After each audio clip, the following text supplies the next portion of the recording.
Okay. Welcome again, and thank you all for joining us on this webinar talking about the basics of capital campaigns. My name is Leslie Pendleton. I'm the Associate Program Director for Capital Campaigns at ECF, as well as a capital campaign consultant. So I work in the field with churches as well as managing and helping out and working with the capital campaign consultants around the country and our New York office. I come to you from the seacoast of New Hampshire, Portsmouth area, and Nick is joining me. Nick Solog, another consultant, is joining me to do some backup teching for me tonight, and he is in Richmond, Virginia. So we are all over the country, and this great lovely technology brings us all together. So if you have a question at any point that I talk about, that you just type it into the chat, and Nick will copy and paste it into a document that I can see, and I will answer it as we go. I'll pause for some questions, but I think if it pops into your mind, please let us know. Okay. ECF, the Episcopal Church Foundation. We are a nonprofit, a lay-led independent nonprofit. We are not under the auspices of the National Episcopal Church. We were founded over 60 years ago by the then presiding bishop in order to serve the laity and strengthen the laity and Episcopal churches in the Episcopal Church. Our mission is to strengthen the leadership and financial capabilities of Episcopal congregations, dioceses, and communities of faith to pursue their mission and ministry. And we do that by working with all of you and trying to stay in touch with what's going on out there, what we can do to help, and try to communicate that and share that with the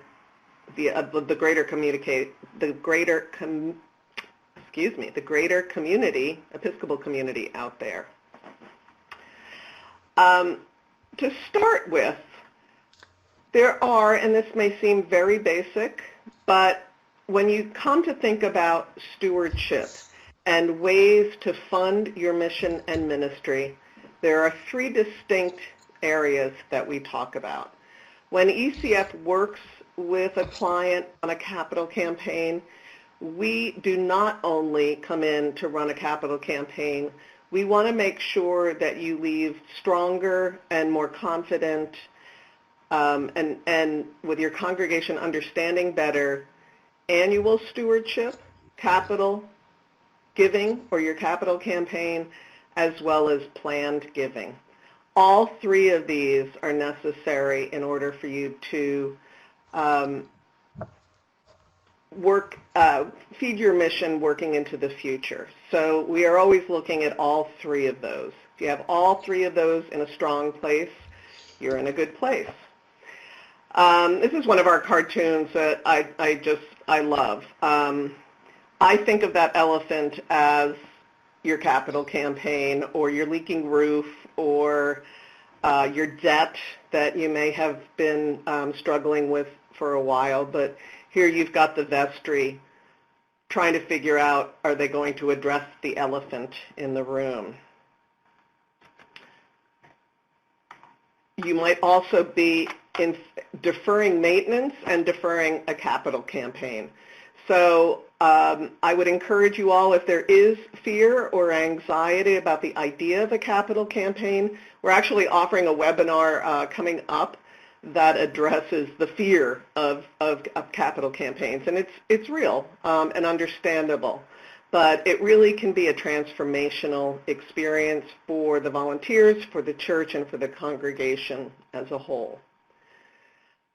Fundraising in general, your fundraising processes, if it's annual, capital, planned, the least visible parts of the process are the most important. So the first thing people think when they think of any of that is the awkward conversation of asking people for money. It's actually identifying the need, the real important, if you do it correctly, asking people to participate in your vision is very easy. So that is really the point of the process leading up to campaign. I tell churches when they are looking at their possibilities of doing a campaign, are really in the throes of deciding whether they can, whether they should, I said, do not think about the ask for right now. Do not think about what you're going to be asking people to give. We'll get there, and when we get there, you will be more relaxed, I promise. So these less visible parts, the need, the donors, communicating, saying thank you, and continuing the process are all as important as that last phase. A successful campaign, in ECF's opinion, and I would say most fundraisers out there, involve three parts, where ECF really stresses in a more really intentional manner is the discernment phase, the first part of a capital campaign. Often this is lumped in with your feasibility study, but we really feel in a church setting that this is way too important to sort of be the add-on to a feasibility study. And all churches are at different phases, they've spent different amounts of time. They might be at the beginning of a building discussion, or they've spent years discussing some changes that they want to make. So we really break that out as a separate phase. All three of these are distinct, separate parts to a capital campaign. The first being discernment. Let me go back for a second here. The second, the study, is really figuring out, first of all, if you did a good job with discernment. If you did, you will get the most bang for your buck in your feasibility study. You want people to be able to reflect on what you've done in discernment. And the ask is that solicitation process, Thanksgiving, celebration, implementation, and getting on with it. So starting with discernment. Throughout discernment, we're asking, what is God calling you to do? What is God saying to your church, to Christ Church, to All Saints today in this time? And that's a question for everybody to consider, everybody in the pews. You may have been discussing this for quite a long time with your vestry, your buildings and grounds, maybe a special committee or a building committee. But honestly, to ask this question, it needs to go to everyone in your community to be a part of the conversation. So with doing this, you're creating ownership and involvement by inviting people to share their opinions. This is going to help you identify needs. So sometimes you've already identified needs, well then it's a time to communicate the need. If people don't know that the building is what shape it's in, you want people to really own this and feel like, okay, this was something that I had a say in. I understand why we're talking about this.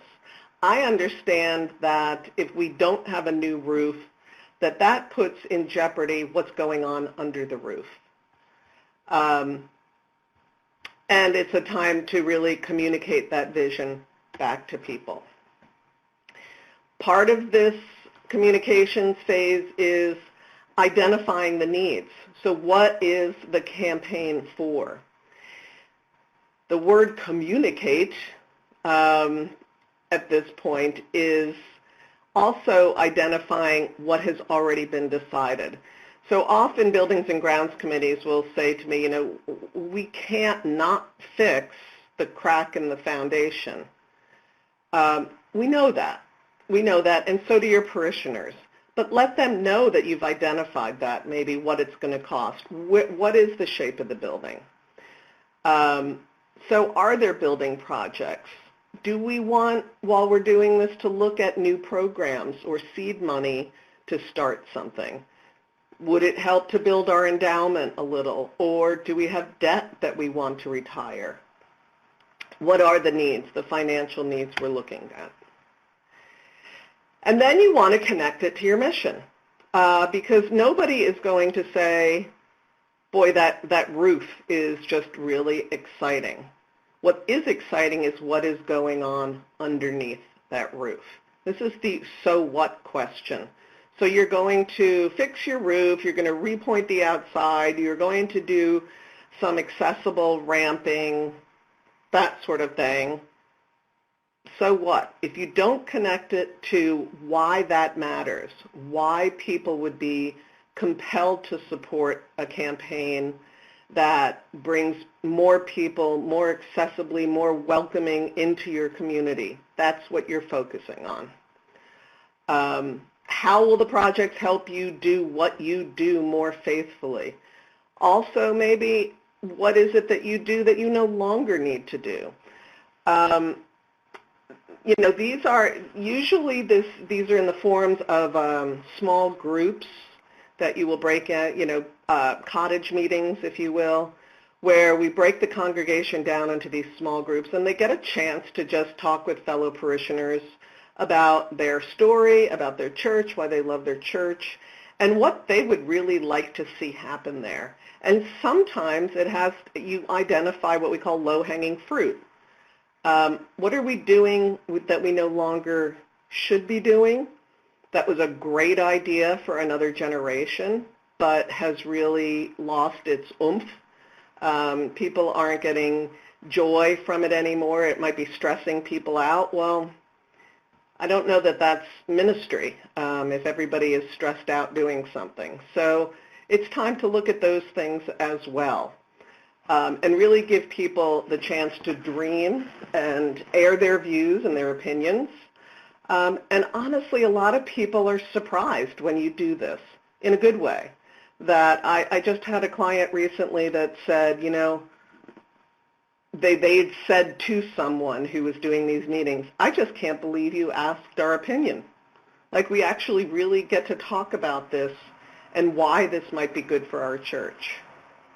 Doesn't seem like it's a hard thing to understand, but often I think the anxiety and pressure maybe to get on with a financial plan makes us skip this part. And it really is, it will really pay off in the end to make sure that you've engaged with people where they are.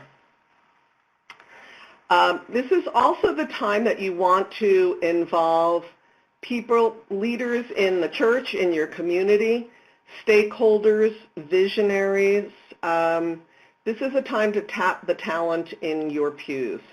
So you may have somebody who might really get geared up about a certain project and want to support it. So this is the time to invite them into this as well. I talked about the small group or all parish meetings.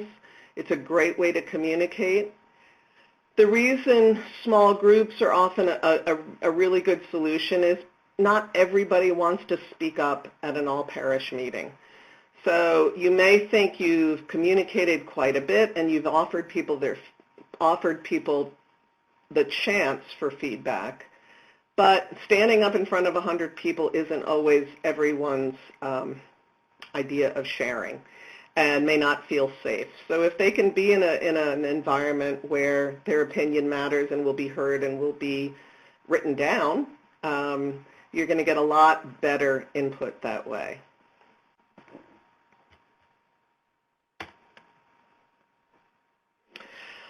Once you've gotten the feedback, and you've engaged the community, now the responsibility is to communicate that again. What does it mean? What are the results of these meetings, of talking to people, of hearing multiple groups talk about a similar need. You know, maybe it was a playground that wasn't on the original list of projects that were being considered by leadership. Well, enough energy seems to be, you know, building around this idea of a playground, of a feeding program, of a tutoring program, whatever that is. Now it's time for the leadership to say, okay, it's time to go back a little bit to the drawing board. We know that we have a list of things we need to do.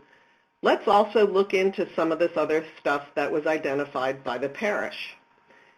Again, buildings and grounds, vestries get very nervous when I say this because, as you can imagine, inviting everybody to have an opinion in a plan that might have been sketched out for the last couple of years really makes the people who have been working on it a little scared. This does not mean the obvious needs are going to get thrown out. It does not mean that you are necessarily going to be able to do this new project that's emerged that people want to do. But they are going to be given an opportunity to come to that conclusion in feasibility study as to what's most important.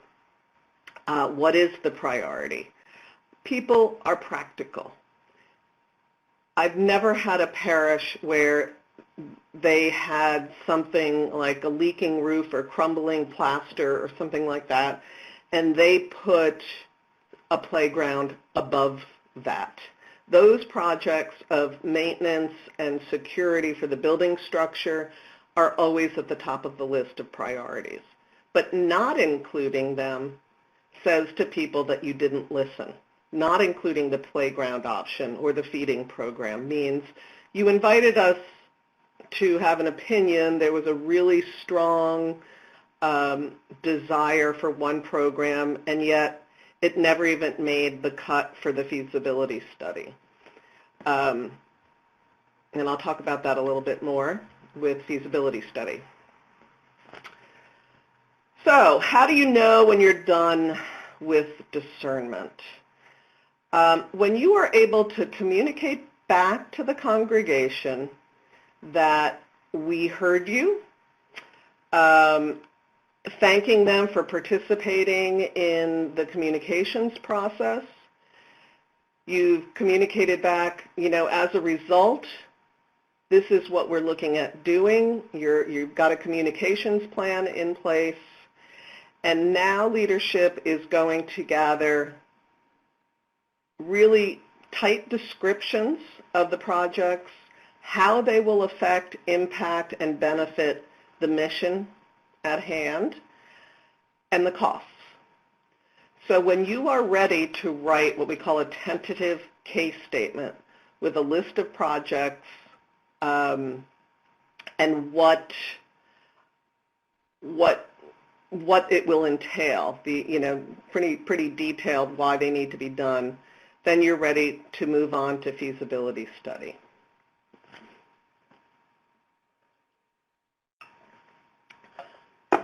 Feasibility study will measure. This is really a measuring. So you've done your communications. Feasibility study is more exactly going to measure awareness and support for the projects for a campaign in general.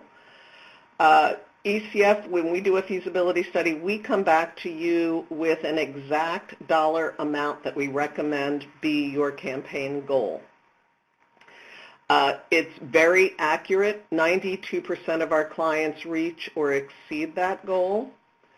But it is very important to have an achievable, doable goal, and also, challenging. We're not talking about just setting the bar very low. The number we come back to you with, I always say, is freakishly accurate because I've not been able to explain any other way how it works. But it really does come back very, very close to on the dot. The reason for this is, as I said, you might want more projects than you think you'll be able to raise money for in this campaign. You want to put the people feel passionate about into your feasibility study so that they can now weigh and decide for themselves what are the priorities. So you'll have the list of projects, and people will be asked to say whether it's a high, medium, or low priority. This gives your leadership, when you're done with feasibility study, some more information to make the final decision going forward with in the campaign. We really, really wanted to do this pet project, this fun project. We just don't have the money to do it this time around. The other option there is you can always do a challenge goal, so that if people really, really want this project, that maybe if you raise more money, then they know that that's where that money would go. It's a 3-month process, feasibility study. Discernment is a little bit more wiggly, which is why we break that out from feasibility study. Feasibility study, very straightforward. It's a combination of personal interviews, surveys, email surveys, and electronic surveys and mailed surveys. We'll come back with an entire report that will have information about gifts, what people are willing to give. Again, it'll have your bottom dollar, the recommended goal, some maybe people who are willing to volunteer to help enhance your leadership, raise up some new leaders in the process, with a very detailed report with comments about support or lack of support for the projects. Once you get that report back, that's really when the momentum for a campaign builds. I think part of the anxiety of a parish going into a campaign is people feel like you're going to ask them for something they can't give. And the point of the feasibility study is to reassure people, first of all, to assess what people can give and what your community as a whole can raise, but also make it realistic for them.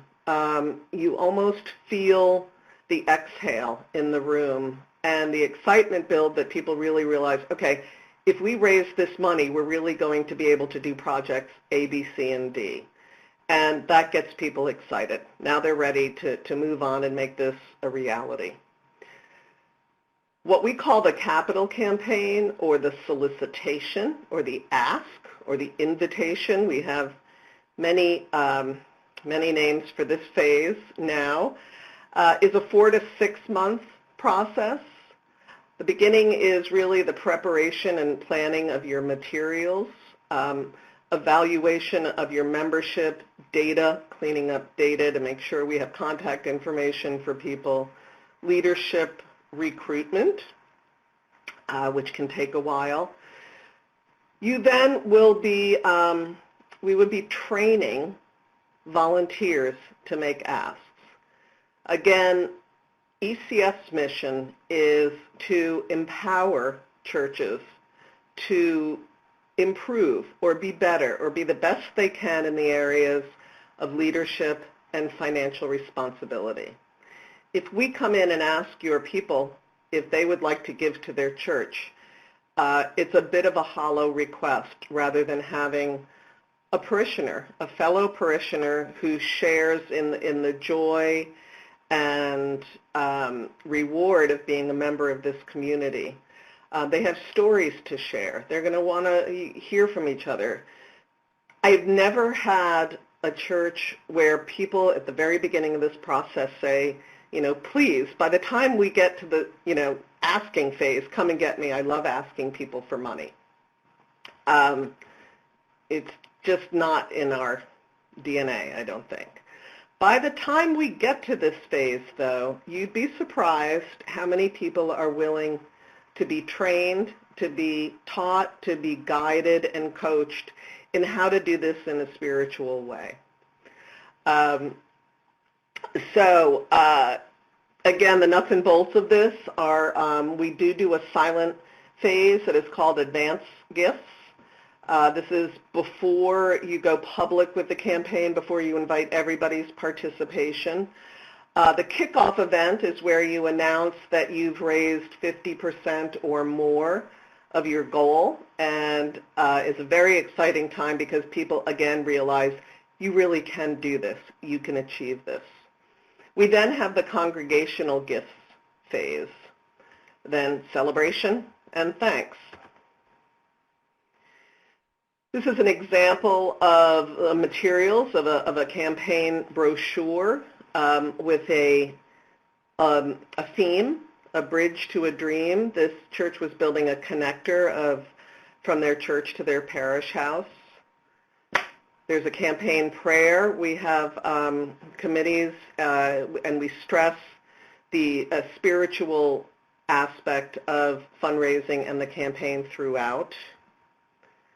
There's a description of what the projects will be, some graphics or schematics if you need that, if it's that sort of project, and a givings chart really to give people an idea of where they might fit in on the range of giving. I've mentioned a little bit the spirituality of fundraising and a campaign. This is an area that's really overlooked too easily. We have not, as Episcopalians, in my opinion, done a very good job of linking spirituality and our money, our own finances, our own personal finances for that matter. Henry Nouwen, theologian extraordinaire, wrote a little book called The Spirituality of Fundraising. For you rectors out there, vestries, this makes a great vestry gift. He really just sums up with beautiful language and really clear theology how you link this fundraising to your spirituality. He says, people have such a need for friendship and for community that fundraising has to be community building. I wonder how many churches and charitable organizations realize that community is one of the greatest gifts they have to offer. If we ask for money, it means we offer a new way of belonging.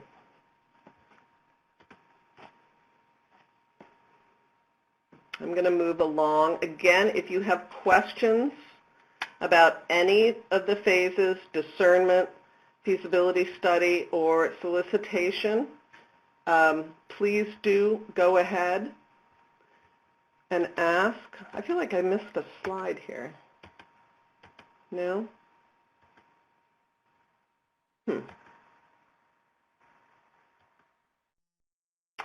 I am going to talk a little bit more about the stories. If you, when I train volunteers to go and make asks or even be facilitators for small group meetings, really the whole process is about sharing stories. Sharing your story as a church, or as a diocese or a school or camp and conference center. What is your story as a community? Where did you start? How were you founded? You know, that stage that so many churches have that has become sort of a storage unit. There was a time when a stage in a church was a must and people were performing there and doing plays and having sing-alongs or whatever. Look back, look at some of the things that happen and how people responded to them in your past. And then people's stories. It's a time really to engage with one another, to share with somebody maybe how you came to the church, why you stayed, who it was who made an impact on you, a long-lasting impact that had you know that this was your church home. It's really a wonderful privilege, actually, from where I sit, to be able to hear these stories. And they give me great hope and joy to hear, especially when some of the more negative voices are trying to drown that out with shrinking size and all. I see some really vibrant communities out there, and why people are engaged with their church. So we want to keep at the forefront throughout the entire thing is why. Why are we here? Why do we care? Does anybody else care? And once we've talked about that, then yay, let's do something about it. So the big question, do you need a consultant to do this?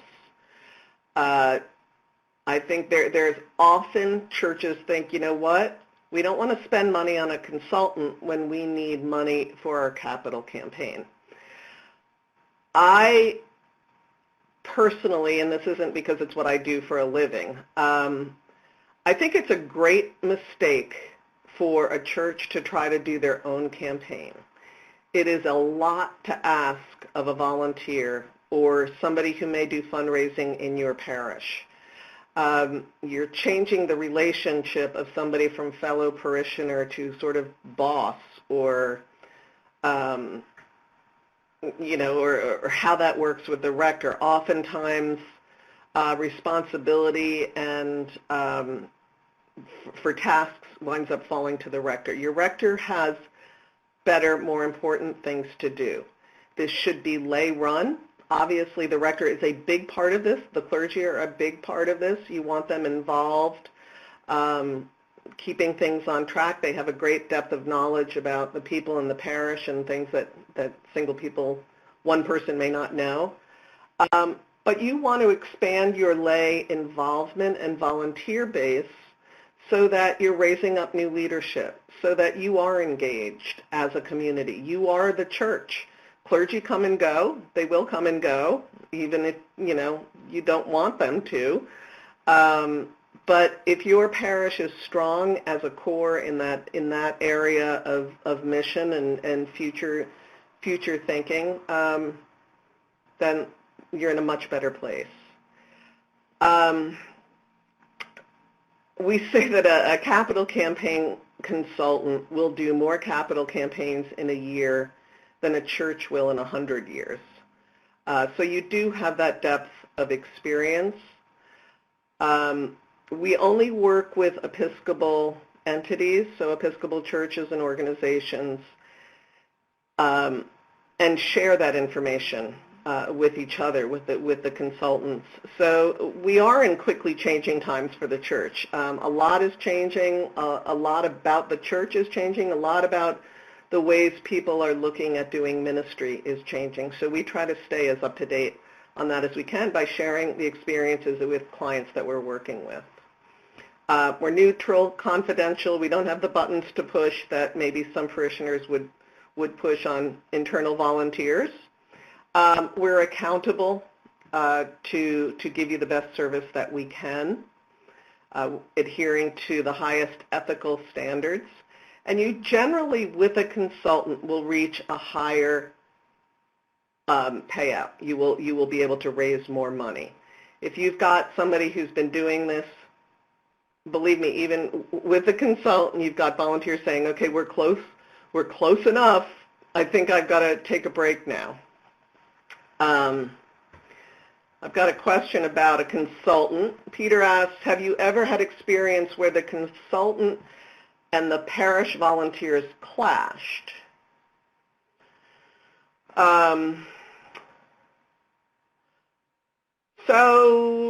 Well, let me say, choosing a consultant that jives with your culture is very important. It is like a date. We have this joke with consultants, you know, at the beginning with a client, it is sort of like a blind date, and then feasibility study or a second and third date, or you've got the ring, and the campaign is we're getting married and we're all happy, and then we go away. So for us, it's kind of sad because we've walked this road with you and had this great relationship. I think consultants and some volunteers may clash. If it's about process, you know, that takes some finesse to really say, you know, this is what you hired me to do, let's stay with the process. A good consultant should be able to adapt and work with the breadth of church people. I hope that answered that. And then Kate asks, at some point in this bit about consultants, I would like to know how much we'd be talking about in terms of fees. Will help plans getting one. So we do, at ECF, we set our fees on a sliding scale. So if you wanted to talk to us about a capital campaign, we would ask you for some financial information, your number of pledge units, your budget, pledging numbers, that sort of thing. And we do this so that the smallest church out there can afford outside help. There are many firms that won't do a campaign for, let's say, under $1 million. And that is not true of us. We've done campaigns for less than $100,000. We've done a $10 million campaign. So it's really hard to answer that now, exactly. But rule of thumb, you should think about, if you have an idea of what you can raise, industry standard is kind of, you don't really want to be spending more than 10% of what you can raise. So if that gives you a little bit of a ballpark there. And I think we often come in at 5 to 8. If a consultant, however, if you are interviewing consultants and a consultant tells you, I will take a certain percentage of what you raise, that is against one of those highest ethical standards we talked about. That is not ethical fundraising. It is not supposed to be linked, your fee is not supposed to be linked to what the church can raise or to take a part of that. So just as you're talking to people. Okay, I think Debbie had the same question.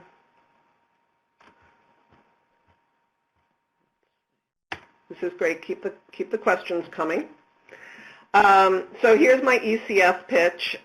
Really, the last pitch was for any consultant, and I would interview more than one. There are many different ways to do this, different opinions about what works. So you often have a local company and some other, other firms. ECF does have, I think we've got about 15 consultants now spread all over the country. So we hopefully try to get you connected with as local a person as possible. I've also had clients who say, I don't want a local consultant because we need somebody with a fresh view who can come in here and tell us what we look like. So either way, I've heard every angle on that.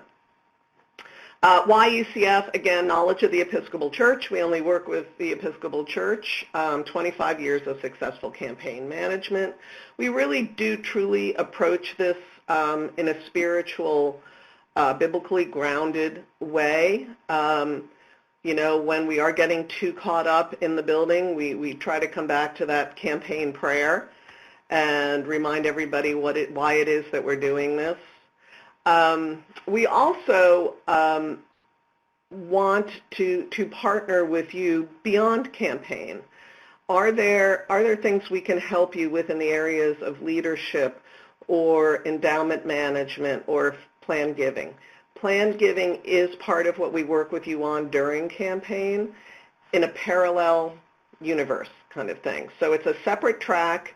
It doesn't count toward your campaign total, but it is something that's hopefully going to last long beyond your capital campaign, and what's eventually going to fund an endowment. We will help you with endowment structures. If you have one, even if you don't have one, you want that bucket set up and ready to receive gifts so that people are confident about where the money is going. The plan giving parallel track, again, it's kind of a side gig to it all, but you will be talking to people who are working on wills, and it's a concentrated time for a church to be talking about finances. So when the question comes up from people, how do I go about making a bequest in my will, or can I find out more about maybe tax advantages, that sort of thing, we have you working on that alongside. Debbie was asking, when is payment for consultation paid? I am not absolutely sure about other fundraising firms out there. I do know some spread them out, or you pay at the end.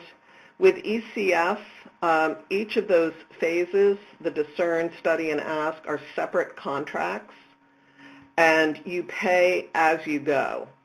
So there's, I think, 3 billing periods in feasibility study, 4 separate billing times in campaign, and discernment is paying as you go, as you're using the consultant. So it's all along. You're not paying upfront. If there's a worry about not having any money to pay for the campaign, sometimes it can be arranged so that when you start receiving payments. But there's really ways to work that out for every budget, for every parish. So I still wouldn't have that hold you back too much. EpiscopalChurchFoundation.org has more information on capital campaigns. There's really an excellent Q&A list on the website that gives you a quick kind of summary about what I've spoken about, is helpful to answer some vestry questions. The Follow Me brochure is there as well. ECFVitalPractices.org is a website you might be familiar with. That is our leadership resources arm of ECF, and really where we have blogs, discussions, articles, vestry papers about every church subject you can imagine. So if you haven't looked at that website, I really recommend you do, because it's constantly changing, it's constantly being updated, and it's full of content from out there, from what's going on in the church outside. Any other questions? These are some resources. Again, the Henry Nouwen Spirituality of Fundraising can be seen on henrynouwen.org. And a great book to read, Not Your Parents' Offering Plate. We'll talk a little bit about generational giving and how giving to the church has changed over time. We have a couple of minutes. If there's any other questions. Nick, anything I've forgotten? I'm sure I've forgotten something. Thank you. I think we do have some typing going on, so I'll hold on.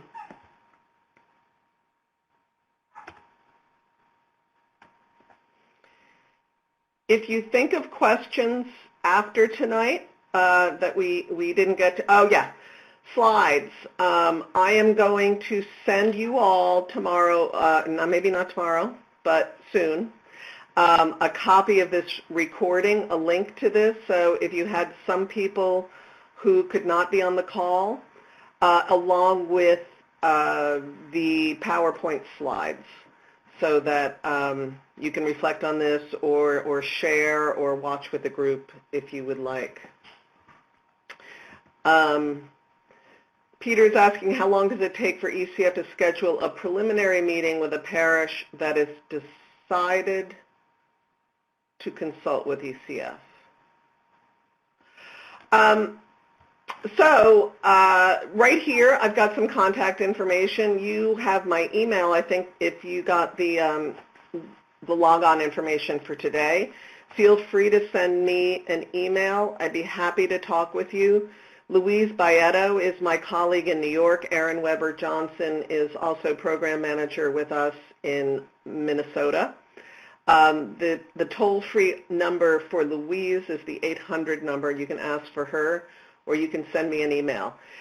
Normally what we need to do to set up a consultation or to learn more about the church or to even set the fees for consulting is a preliminary conversation to find out more about your budget numbers, to find out about what discussions the church has been having, where the vestry is as far as going forward with a campaign, and to answer more questions. We offer a free on-site presentation from the consultant who we recommend, who we are proposing as your consultant. So we don't send, the head of the department and then introduce you. We want you to see your consultant when they're explaining the deliverables and walking through more specifics of the campaign. So they would come on site. They would come on site with a proposal with the specific fees that have been calculated for you all. Answer questions. It can be with your entire vestry if you want. We would answer questions about timing, your own timeline, way you're going around about projects, payments, all of that stuff. That usually takes about 2 weeks for us to pull the proposal together and get the consultant's schedule lined up. But you would be communicating directly with the consultant to see when would be a good time for them to come and visit. And again, it's no cost. It's often really the first big step for a vestry to make, which is to hear all of the different options out there. Okay. There's a group from California. Again, I'm going to let you, we're a little bit early. If there are no more questions right now, I think Pete had asked earlier about projects. I think I answered that, as far as the feasibility study, how to define those projects.